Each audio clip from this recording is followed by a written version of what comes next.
everybody, Happy New Year. It is December 31st, 2018, and I apologize for being gone for so long. I had a lot of stuff going on. I'm sure you did too.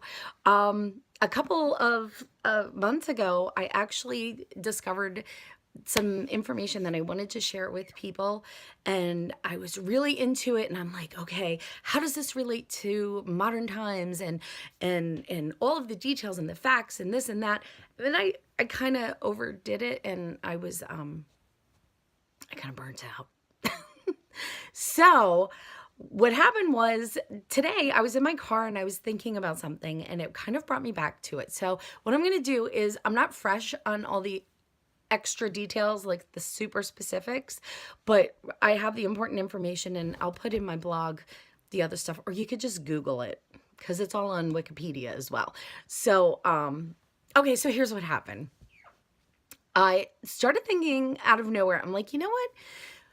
Puberty is like a really rough time, and despite the fact that your face breaks out, you're moody, you can't think, you get brain farts every time you turn around, you're dorky and whatever, the main purpose of puberty is actually to signal that your body is ready to make a baby.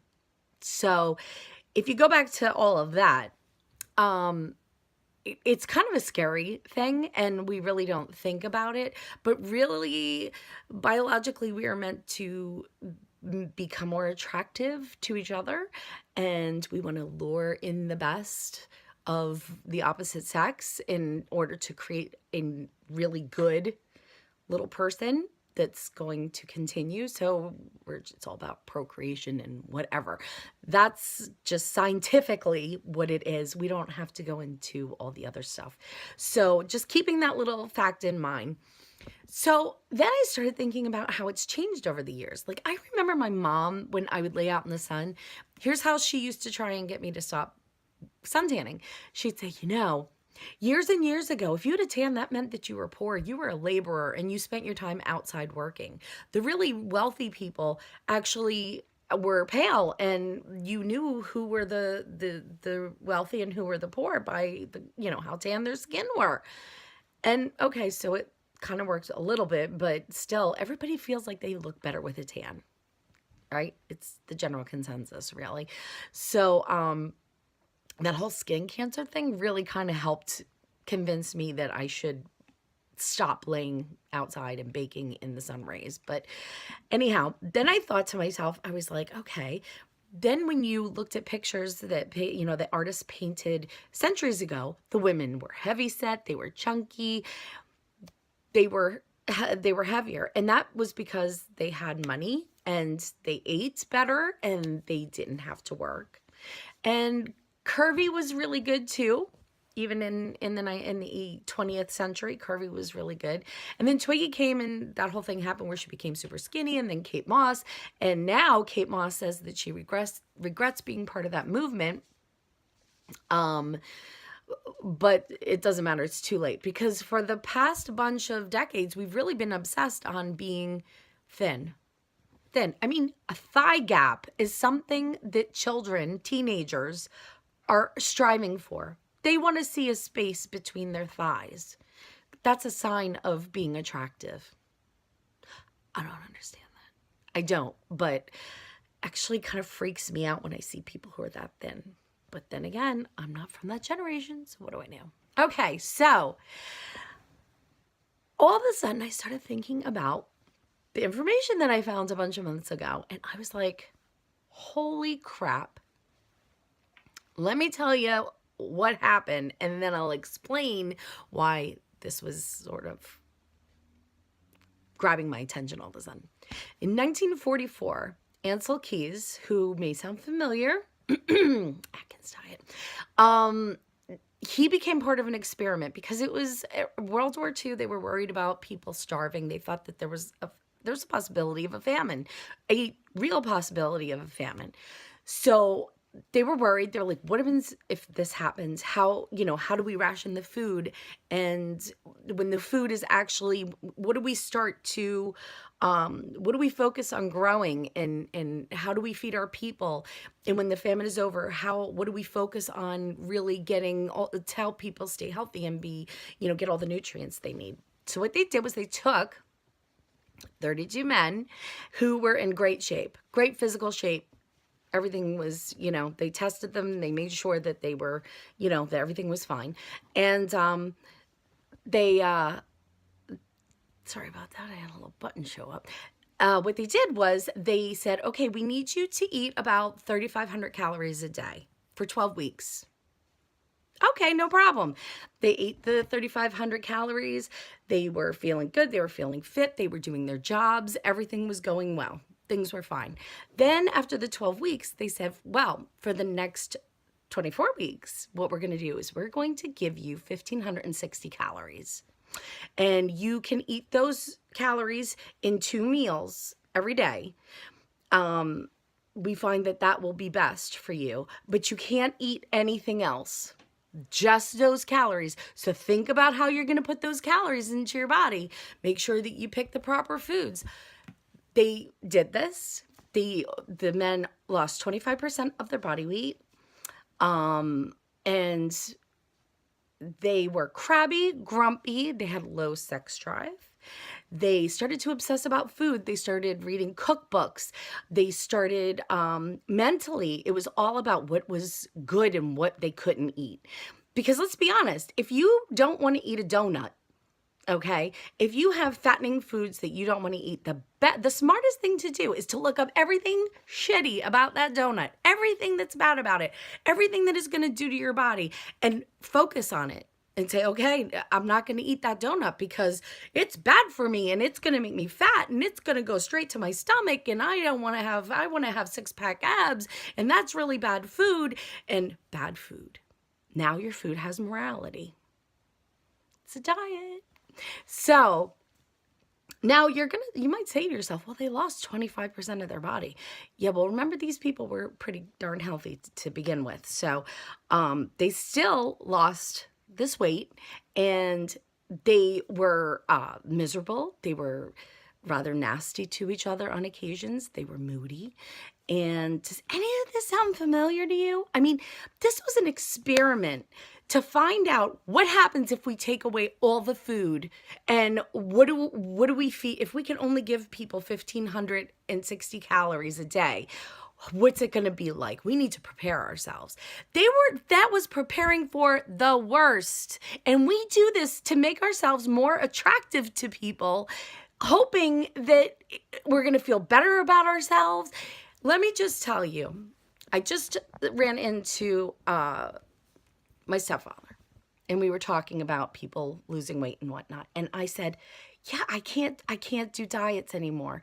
I can't do, the no carb, the keto diet, the low fat diet, the no sugar diet, the gluten free. I can't do it. I don't want anybody saying to me ever, you can't eat that, or that's bad, or that's not part of our diet.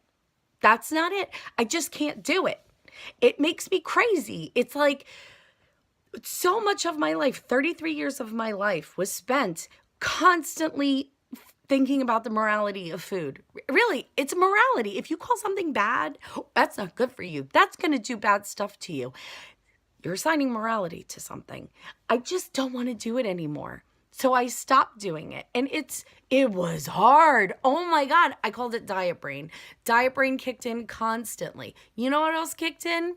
My body weight. Because those men, when the 24-week period was over, they actually they divided them into groups of 4, and they integrated certain foods and certain vitamins, and they were like, all right, let's see which is, if a famine happens, which of these 4 ways will be the best way to bring people back. And while their moods did improve, their sexual desire never came back to the point where it was before. They still were obsessed about food after the 12-week recovery period. They were still obsessed about it. And they weren't glad that they did it. They weren't. They weren't happy that they did it. Now, even scarier, most of the body weight that came back went directly to their center. Why? Because their body was like, yo, dude, you starve me again, we're going to have a problem. So I'm going to start stockpiling some weight. It took anywhere between 6 months and 18 months for their bodies to go back to the normal functioning where they could eat whatever they wanted and their body trusted them enough to say, okay, so you're not starving me anymore? All right, I'll burn that off. No problem. I got you, dude. It took between 6 months and 18 months. And there was no telling exactly when it was going to happen for who. So here I am, and I'm at 10 months, and my body gained weight back, and it does not trust me still, apparently. I'm still waiting. And every day I have to think to myself, you know what? It's working on trusting me again. It's working on fixing itself. It's working on functioning well. And your body needs nutrients. It needs all of it. It needs to have carbs and fat and sugar, but maybe it doesn't need it in the form of a donut or a pizza or Dunkin' Donuts or Burger King or McDonald's or all that stuff where it's fried. Maybe it needs it in a better form. So I guess what I'm getting to is I am at 2018. I totally have revamped my thinking on dieting. And nothing changes my mind faster than science. And this experiment, which, I mean, it's the Minnesota starvation experiment. You can look it up right now. But I will put more details in my blog. But this experiment tells me everything. It tells me that we starve ourselves and we're miserable and unhappy, and it changes all this stuff within us. And again, like I said, I'm going to bitch slap the next person that tells me you shouldn't eat that, because really, you can't tell me or anybody else what they should or shouldn't eat. And somebody said that to me recently, and I was like, are you kidding me? You're going to tell me what I should or shouldn't eat? Really? I spent 33 years torturing myself over what I should and shouldn't eat, and now somebody on the outside is going to try to do it? No. So, I will not lie. Even at 10 months, I still have diet brain. That habit is still in there that tells me, you know what? If I take out all of the sugar and just eat really good carbs, I could lose all the weight that I've gained. All of it. And then what would happen? And then I'd go right back to the beginning. And then my body wouldn't trust me anymore, and it'd be like, you told me for 10 months that you were going to give me every nutrient that I could get that was good for me, and now you're taking it away again? I don't think so. We got problems here, sister. So I'm not going to do that.